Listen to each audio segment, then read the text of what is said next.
Ok, vamos a hablar de un libro que es un libro pequeño, se puede leer en 15 minutos.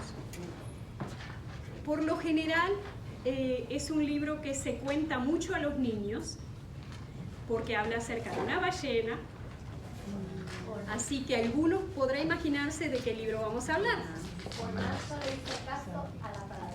Y vino un peje grande. Vamos a hablar del profeta Jonás en esta noche. Es un libro pequeño, como les acabo de decir, tiene apenas cuatro capítulos y vamos a leer solamente 4 versículos. Entonces, vamos a darle una breve ojeada porque tampoco tenemos mucho tiempo. Y yo le puse como tema un profeta que huye de Dios. Así le puse. Y usted se podrá preguntar, ¿puedo huir de mi trabajo? ¿Puedo huir de mi marido? ¿Puedo huir de la policía? ¿Pero cómo hago para huir de Dios?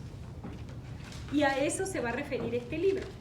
Entonces, dicho esto, vamos a leer del capítulo 1 y voy a leer solamente 4 versos. Y dice: Vino palabra de Jehová a Jonás, hijo de Amitai, diciendo: Levántate y ve a Nínive, aquella gran ciudad, y pregona contra ella, porque ha subido su maldad delante de mí. Y Jonás se levantó para huir de la presencia de Jehová a Tarsis, y descendió a Jope, y halló una nave que partía para Tarsis, y pagando su pasaje, entró en ella para irse con ellos a Tarsis, lejos de la presencia de Jehová. Así es el texto.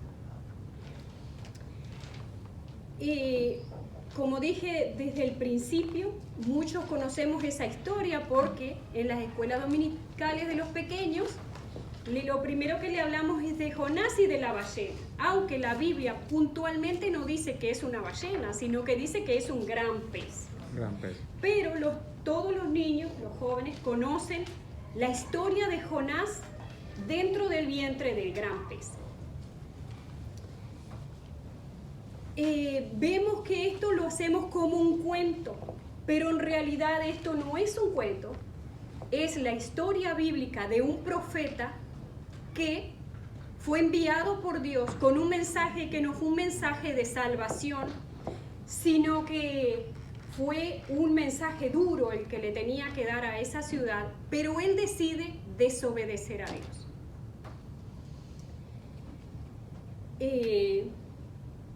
Vamos a ver quién es en esta historia, quién salva y quién envía, quién está detrás de la humanidad constantemente, quién está detrás del hombre siempre. Muchas veces nosotros decimos, tienes que buscar a Dios cuando vamos a evangelizar a alguien, tienes que buscar a Dios. Pero nosotros no podemos buscar a nadie porque somos incapaces. Siempre en la historia humana es Dios que busca al hombre. Si nosotros nos fijamos, la primera parte dice, vino palabra de Jehová a Jonás. Fue Dios quien buscó primeramente a Jonás. Entonces, Dios va a buscar a una ciudad, Dios siempre busca no al más intelectual, no al más adinerado, no al más moralista, no al más recogido, sino Dios tiene misericordia del peor pecador. Y vamos a ver en esta historia cómo tiene misericordia de estos pecadores de Nínive. Vamos a conocerlos yendo por las Escrituras. Y vamos a hacer un contexto. ¿Quién es Jonás entonces? Ahí lo dice. Dice que su padre, que él se llama Jonás, y que su padre, dice, es Amitai. El escritor, que probablemente fue el mismo Jonás, está dando un preámbulo y dándose a conocer. vemos que dice que es hijos de Amitai. Y lo vamos a encontrar entonces en Segunda de Reyes, capítulo 14, verso 25. Y dice, él restauró los límites de Israel. Esto no es Jonás, es el rey que reinaba en esos momentos en Israel. Segunda de Reyes, capítulo 14, para el que lo quiera buscar, verso 25. Él restauró los límites de Israel desde la entrada de Hamat hasta el mar de Araba, conforme a la palabra de Jehová, Dios de Israel, la cual le había hablado por su siervo Jonás, hijo de Amitai, profeta que fue de Gad-Hefer. Este profeta trataba con el rey. El rey en ese momento de la historia era Jeroboam II. Está todo eso en ese capítulo. Este reinó en Jerusalén, en Samaria, por 41 años. Y dice la Escritura que fue un rey malvado, perverso y desobediente a la palabra de Dios. Hizo lo malo ante los ojos de Dios. Entonces, en ese momento de la historia donde Israel ha pecado contra Dios, Jonás es usado por Dios para anunciar que vendrían nuevos tiempos para la nación, tiempos donde Dios tendría misericordia del pueblo.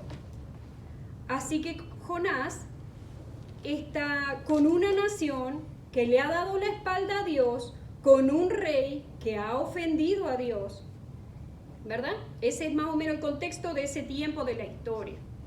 Nos dice también aquí que él era de la zona de Gad-Hefer. Lo vimos ahí en Segunda de Reyes, capítulo 14. Esto viene siendo la parte de Galilea. Esto nos da a entender que él pertenecía entonces a la tribu de Zabulón. ¿Y en qué yo me baso para decir que Jonás pertenecía a la tribu de Zabulón? Alguien que busque Josué, capítulo 19, y vamos a leer del verso 10 al verso 13, para cerciorarnos de qué tribu era perteneciente Jonás. Acuérdense que ahora lo que estamos haciendo es un breve pantallazo de historia sobre el profeta a quien vamos a mencionar. Josué capítulo 19, verso 10 al 13. El que lo tenga puede leerlo. La tercera suerte tocó a los hijos de Zabulón conforme a sus familias, y el territorio de su heredad fue hasta Sarid, y su límite sube hacia el occidente de Marala, y llega hasta Dabeset, y de allí hasta el arroyo que está delante de Jocneam, y gira de Sarid hacia el oriente, hacia donde nace el sol, hasta el límite de Quisotabor. Nace el sol, sale a Daberat y sube a Jafía, pasando de allí hacia el lado oriental de Gad-Hefer, y a Itacasim sale a Rimón rodeado a Nea.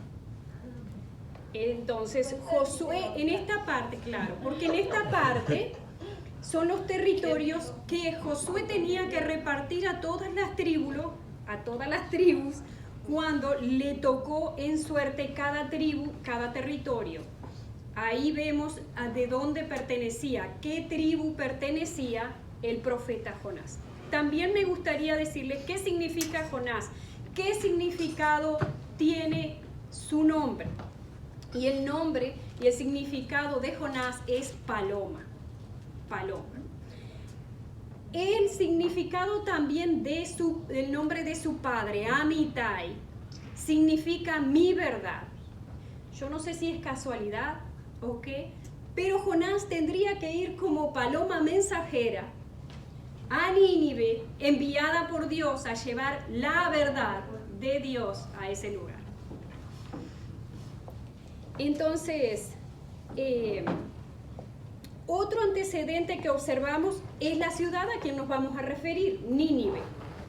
Esta ciudad es el destino entonces que Jonás debe de ir a llevar el mensaje del Señor. La ciudad de Nínive, según la historia, los historiadores, el que fundó esa ciudad fue un hombre muy malvado, sanguinario, feroz, perverso, y su nombre era Nimrod. Este nombre lo encontramos en los descendientes de Noé, en los descendientes de Cam, en Génesis capítulo 10, versos 6 al 12.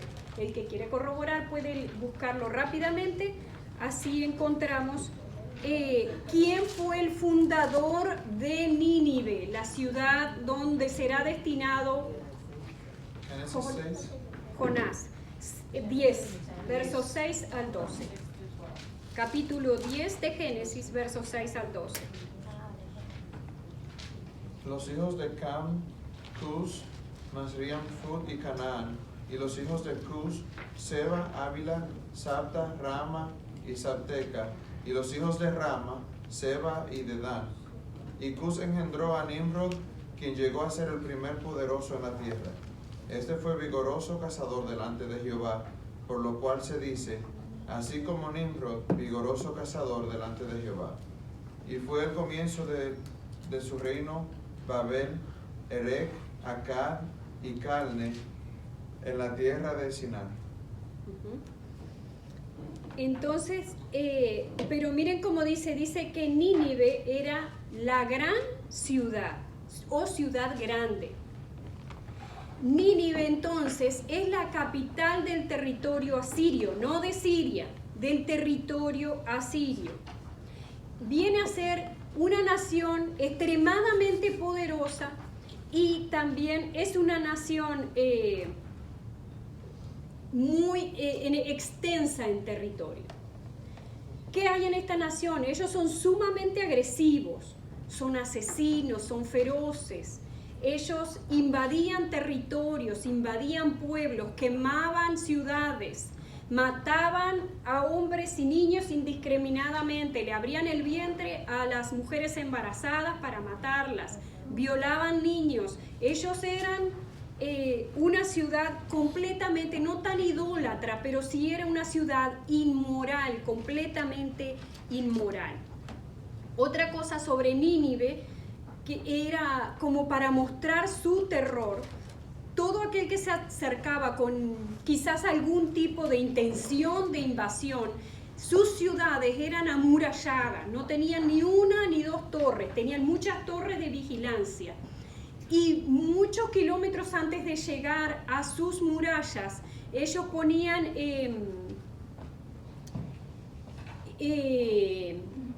ponían como antorchas con cabezas de los reyes que mataban, con cabezas de príncipes y de gente poderosa, para tener como, no te atrevas, para intimidar a todo aquel que viniera con quizás alguna mentalidad de querer invadir su territorio. ¿Ok? Ellos clavaban todas estas cabezas en advertencia.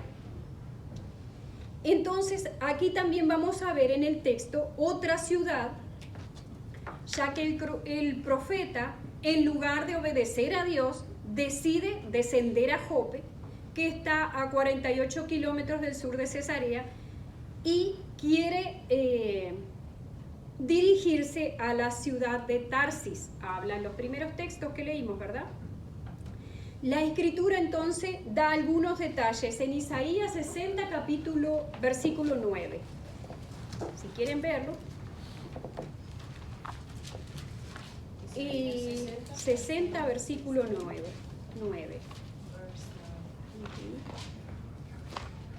En mí esperarán las costas lejanas, a la cabeza vendrán los barcos de Tarsis, trayendo de lejos a tus hijos, y con ellos su oro y su plata, para la honra del Señor tu Dios, el Santo de Israel, porque Él te ha llenado de gloria. El profeta Ezequiel también menciona a Tarsis en Ezequiel 27:12. ¿Qué podemos ver entonces? que esta Tarsis era una ciudad portuaria, ¿verdad? Era una ciudad comercial, era una ciudad pequeña que estaba entre puertos. Entonces a esa ciudad portuaria iban los comerciantes a hacer sus trueques. Era una ciudad adinerada. Entonces esta gente era muy rica. Esa ciudad era una ciudad muy rica. Entonces, ¿qué hemos visto hasta aquí? Hemos visto qué significa Jonás, hemos visto su descendencia, de dónde pertenece, a qué tribu pertenece, hemos visto a qué ciudad tenía que ir, cómo estaba fundamentada y qué es lo que pasaba en esa ciudad, ¿verdad? Y también vimos a dónde él arranca. Entonces, ya que vimos un poco de contexto, veamos que Dios había mandado a Jonás ¿a dónde era? ¿Y a dónde es que fue? A Tarsis. Jonás estaba aproximadamente a unos 1.335 kilómetros de donde Dios lo había enviado. Entonces, ahora que estamos en contexto, vamos a ver el plan de redención que tiene Dios para esta ciudad. La historia mostrará no solo el gran pez, sino una nación perversa, una nación sanguinaria. Pero Dios quiere perdonar y Él va a redimir. El plan de Dios siempre ha sido así desde el principio. Cuando el hombre pecó, cuando Adán pecó, inmediatamente 3 capítulos después, Dios envía una promesa. En el capítulo 3 de Génesis, en el verso 15, Dios envía una promesa. Es como de que Dios creó lo que Él creó con tanto amor, que aunque el hombre peca, Dios nunca se da por vencido. Él ve la intención del corazón del hombre y solamente espera un arrepentimiento. Que tu corazón esté contrito y realmente sientas dolor por ofender a un Dios tan santo como Él. Entonces, la iniciativa, nuevamente, es de Dios. Dice, vino palabra de Jehová a Jonás. El protagonista es Dios. Pero la historia de los profetas siempre muestran como ese revelarse de Dios y como ese mostrarse de Dios a los profetas para que intercedan por el pueblo, un tipo de Cristo. Los profetas llevaban el mensaje de Dios hacia los hombres para crear conciencia y arrepentimiento en los hombres. Desde el comienzo de la historia, Dios busca redimir al hombre, como dije. Ese Dios amoroso que tiene compasión de una gran ciudad malvada y perversa. Y nosotros no éramos así, o somos así, ¿verdad? Porque somos muy rapiditos en decir, pero ¿y cómo va a salvar una ciudad tan malvada y perversa? Donde había mucho homosexualismo, donde había tanta maldad, y sin embargo, Dios como quiera, y no es que Dios se arrepiente, Dios envía un juicio donde Nínive, y es que lo va a destruir. Jonás tiene que caminar, en el capítulo 3, Jonás tiene que caminar 3 días por esa ciudad diciendo, en 40 días Dios enviará juicio y esta ciudad será destruida. En 40 días tuvo que caminar toda la ciudad diciendo, era juicio que Dios iba a enviar a esa ciudad. Y no es que Dios se arrepintió, porque Dios no es hombre para mentir, ni hijo de hombre para arrepentirse. Es que Él ve y conoce la intención y el corazón del hombre.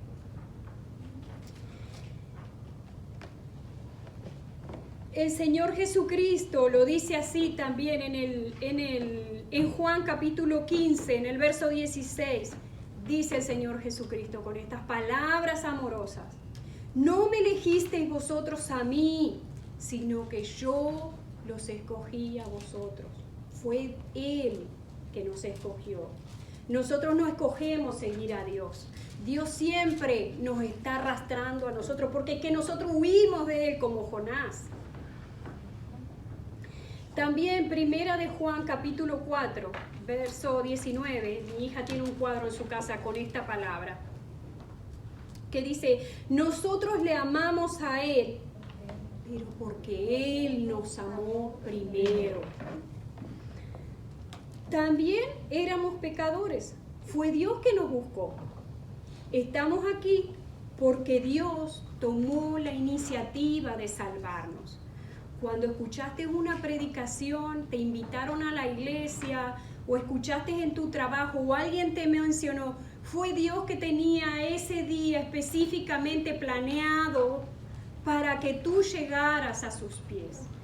Ese día tenía planeado para que el Espíritu de Él pudiera entrar a tu vida y decirte que tú realmente le interesabas a Él y querías salvarte por una eternidad. Otra cosa que aprendemos es que el hombre no decide quién se salva. El hombre no lo decide, porque nosotros somos muy rápidos a decir, este sí, este no, jugamos. Este sí, este no, aquel sí, aquel no. Mi familia porque los amo, mis seres queridos. Nosotros somos muy rápidos para decir eso, pero aquel no. Aquel no. Aquel que me hizo daño, no. Aquel no merece la salvación.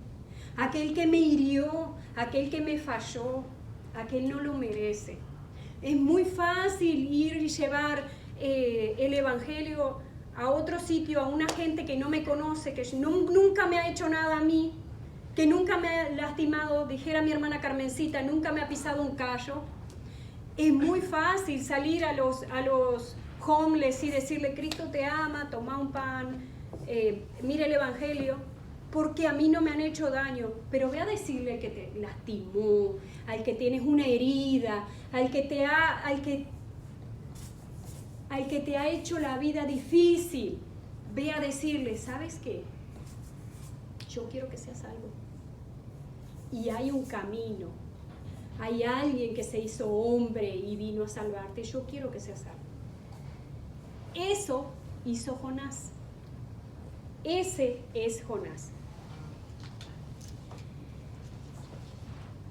Entonces, ¿pero qué hace él?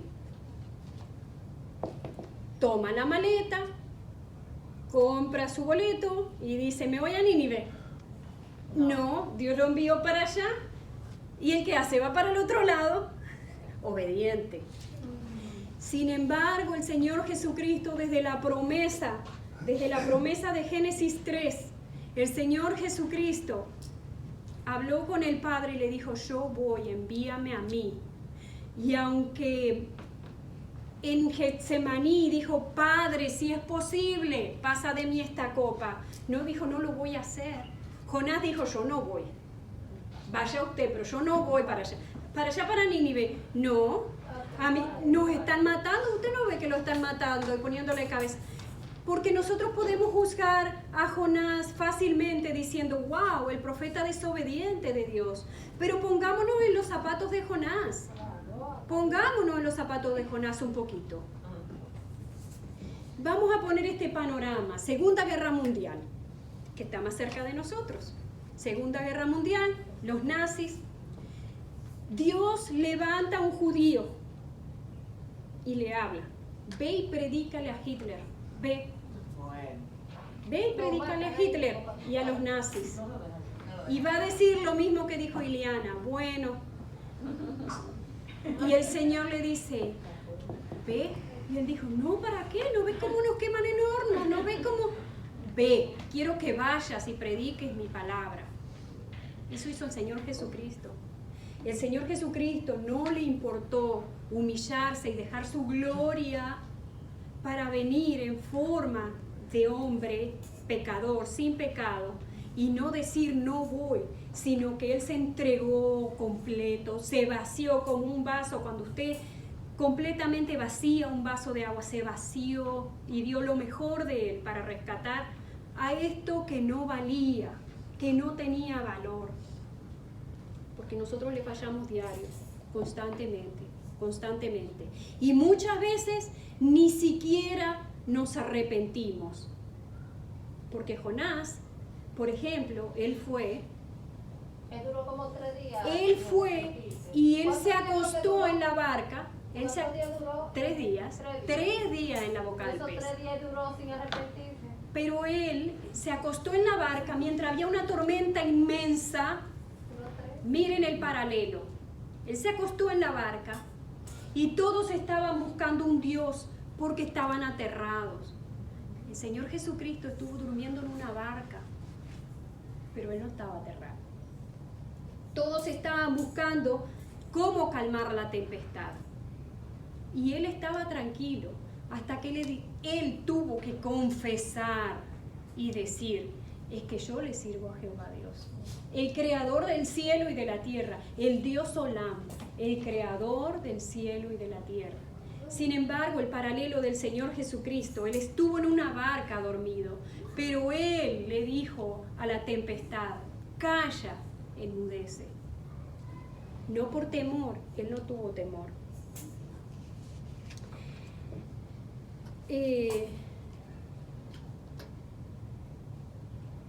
Entonces vamos a acordarnos que Jonás presentamos al principio, que el rey de la nación de Jonás era, dijimos, un rey desobediente, ¿verdad? Dijimos que Jeroboam II había hecho lo malo delante de Dios, que puntualmente el pueblo era desobediente, idolatraba, no era obediente, el Señor estaba airado con el pueblo de Israel. Entonces la nación era desobediente, era rebelde. ¿Qué merecía la nación entonces? Castigo, juicio. Desobediente merece castigo. Pero ¿qué es lo que hace Dios? Yo lo dije en un principio. Les dice, ve a la nación y diles que los voy a arrestar. Aquí, cuando vamos a Segunda de Reyes, no vemos que Jonás zapateó, que Jonás hizo un pleito. No, él fue. Dios va a restaurar a la nación. ¿Por qué? Porque nuestra nación merece misericordia. Israel pecó, pero Israel merece misericordia. Ahora Nínive no. Nínive no merece misericordia.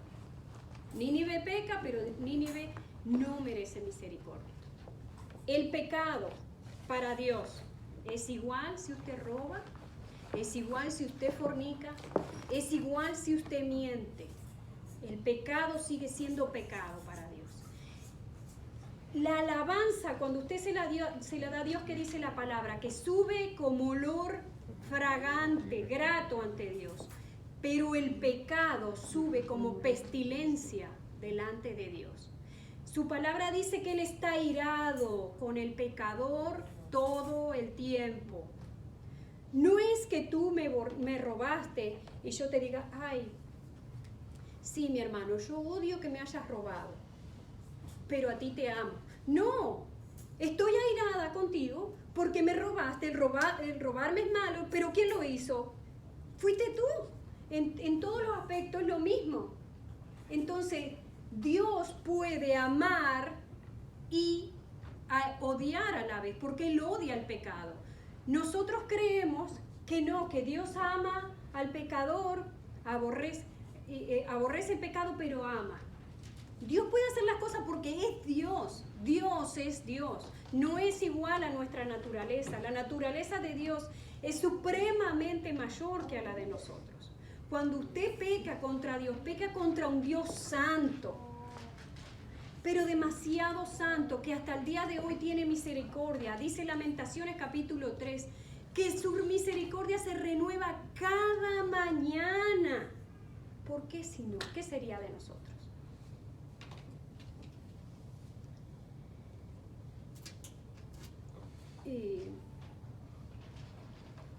Entonces, así que Jonás y también nosotros debemos de aprender a quién darle, que Dios da la eternidad a las personas que Él quiere. A quien Él quiere, Él salva. Éxodo capítulo 39, verso 19, dice eso. Yo tendré misericordia de quien yo tendré misericordia, porque es que Él es Dios. Y también Romanos capítulo 9, verso 15 y 16, dice, hablando de este versículo de Moisés, dice, tendré misericordia del que yo tenga misericordia y me compadeceré del que yo me compadezca. El verso 16 dice así que no depende ni de quién corre, sino de Dios que tiene misericordia. De Dios que tiene misericordia. Y el verso 18 de este capítulo 9 dice, de manera de que en quien quiere tener misericordia y el que quiere endurecer, endurece. Él lo endureció a Faraón. ¿Lo endureció? Porque él quiso. Él podía tener misericordia. Así que por la misma escritura sabemos que nadie quiere buscar a Dios porque nadie es digno de merecer la salvación, ni su misericordia. Israel no era merecedor y Nínive tampoco, pero Dios tuvo misericordia. Entonces, ¿qué vemos acá? Que Jonás tenía 2 listas y nosotros también tenemos 2 listas por lo general. Estos se salvan porque son el pueblo escogido, mi pueblo, los que yo amo. Y estos no, porque son aborrecibles. Y nosotros por lo general hacemos eso.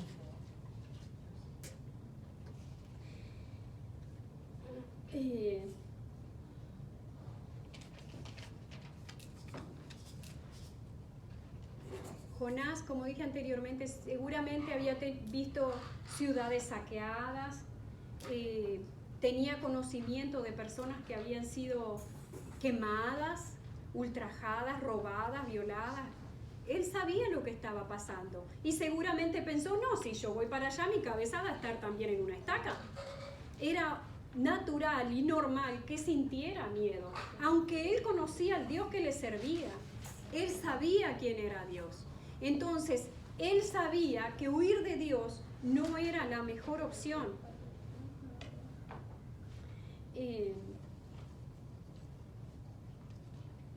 Entonces, con todo esto entonces entendemos, nuestro texto también muestra que Dios, yo ya lo dije, aborrece el pecado, porque Él quería salvar a Nínive, pero es que no, Dios no vio que Nínive tuviera algo bueno que mereciera la gracia de Dios. Nosotros tenemos algo bueno que Dios pueda regalar su gracia. En nosotros no hay nada bueno. ¿Qué dice Romanos? Que en nosotros no habita lo bueno. También los Salmos dice que en el hombre no hay nada bueno, nada. Y sin embargo, Dios derramó su gracia, porque por gracia somos salvos, mediante la fe. Entonces, en Nínive no había nada que se dijera pueda agradar a Dios. Pero el verso 2 dice, ve, porque su maldad había subido hacia mí.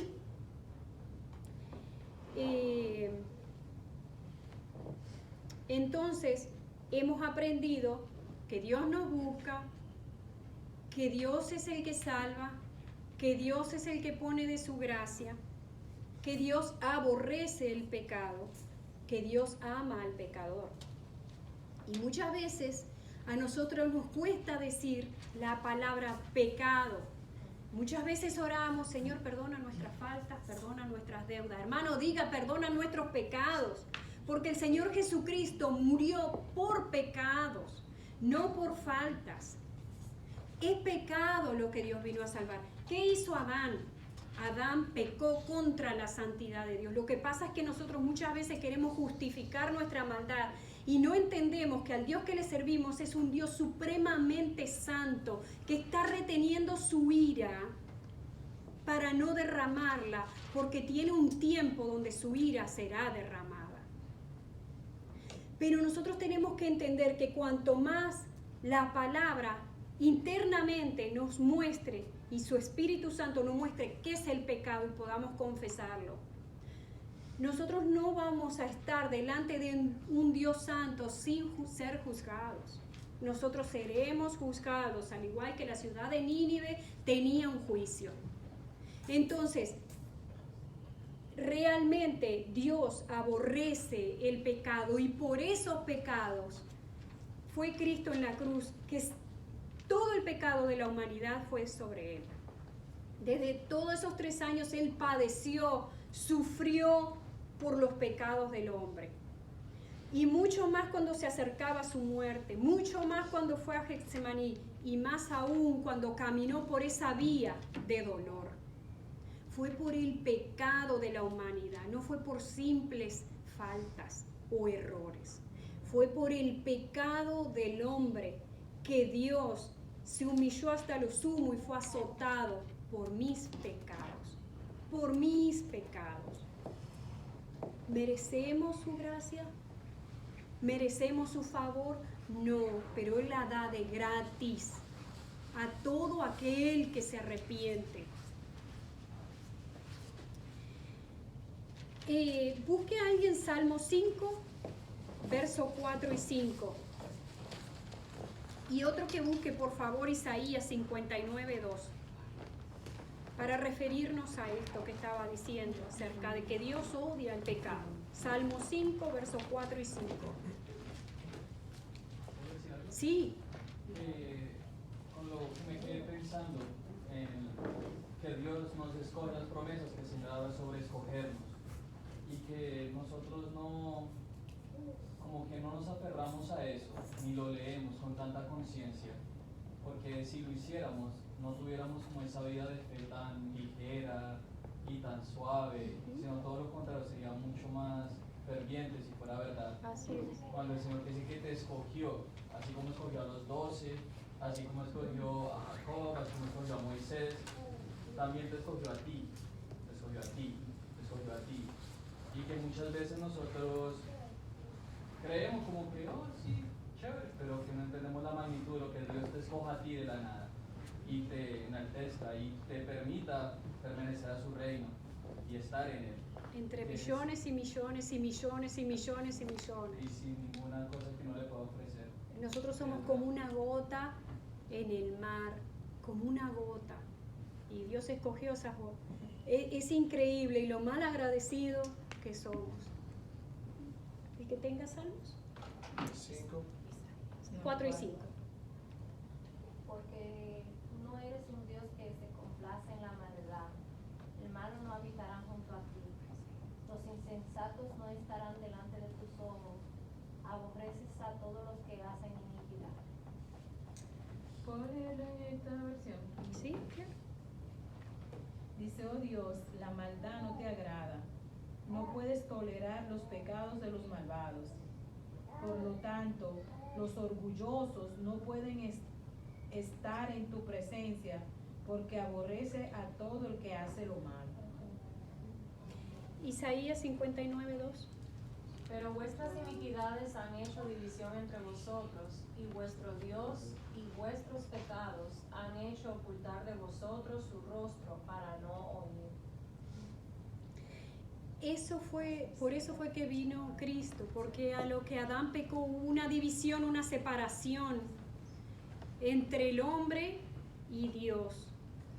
Había un abismo que nadie podía cruzar para allá.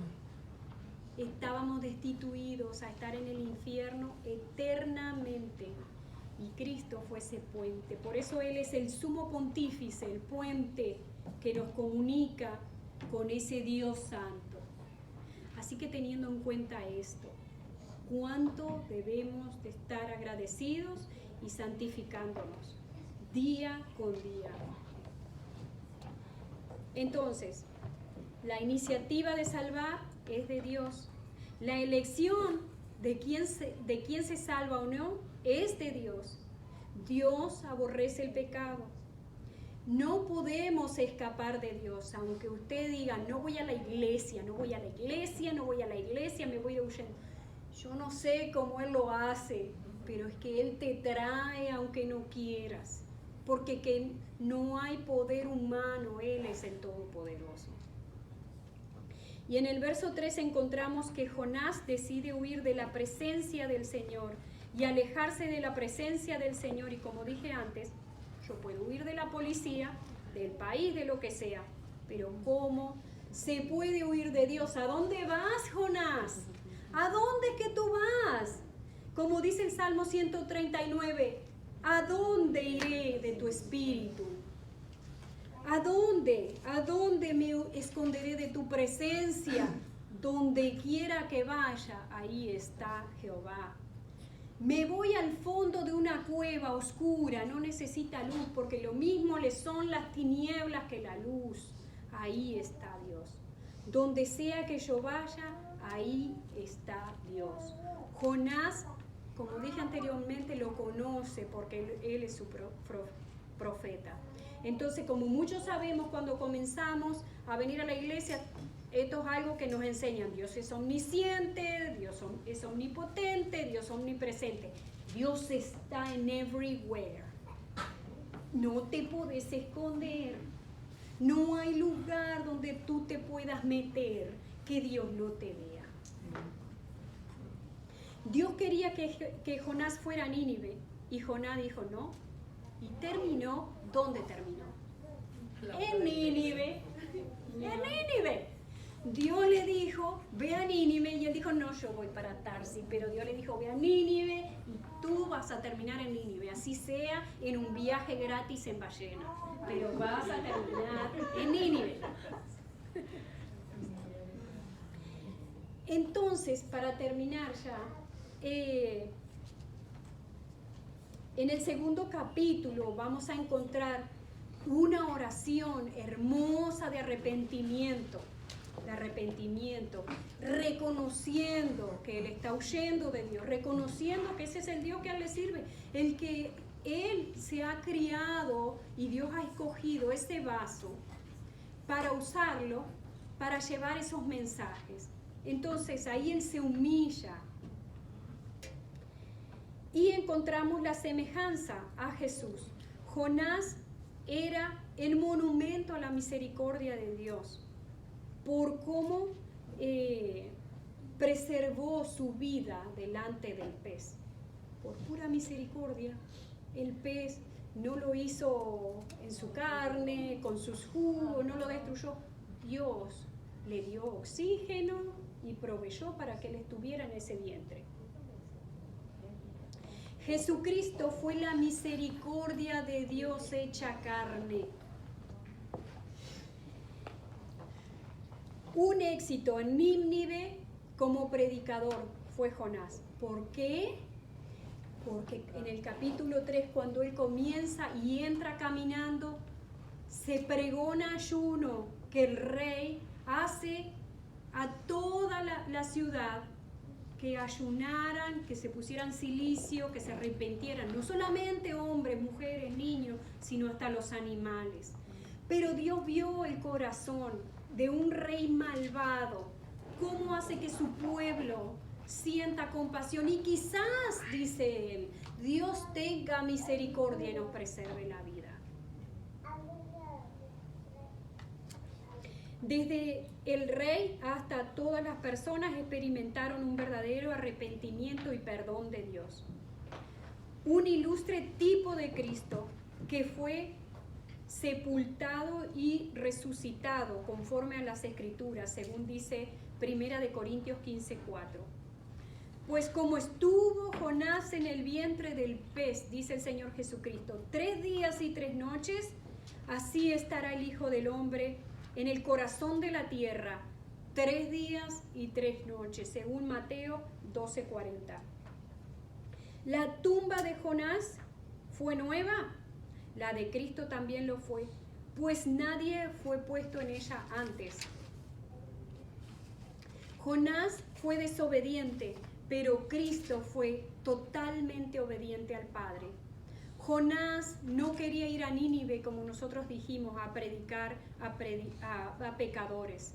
Cristo le dijo al Padre en Mateo 26:39, si es posible, pasa de mí esta copa, pero que no se haga mi voluntad, sino la tuya. Jonás se arrepiente y va a Nínive a predicar el mensaje de Dios. Jesús, en obediencia al Padre, es ofrecido por el Padre al mundo para que todo aquel que en Él cree no se pierda, mas tenga vida eterna. Que Dios los bendiga, mis amados hermanos. Que Dios nos ayude a tener misericordia y llevar ese evangelio que salva, no solamente a los que amamos, sino también a los que nos han lastimado. Que Dios nos ayude a ser obedientes como nuestro Maestro es obediente. Que Dios nos ayude a arrepentirnos todos los días porque tenemos un Dios misericordioso. Y por favor, no vuelvan a decir mis ofensas. Digamos, llamamos las cosas por lo que son pecados. Llamemos las cosas por su nombre. Ofendemos a un Dios santo, que Él merece que nosotros lo adoremos en espíritu y en verdad. ¿Ok? ¿Alguien que quiera orar?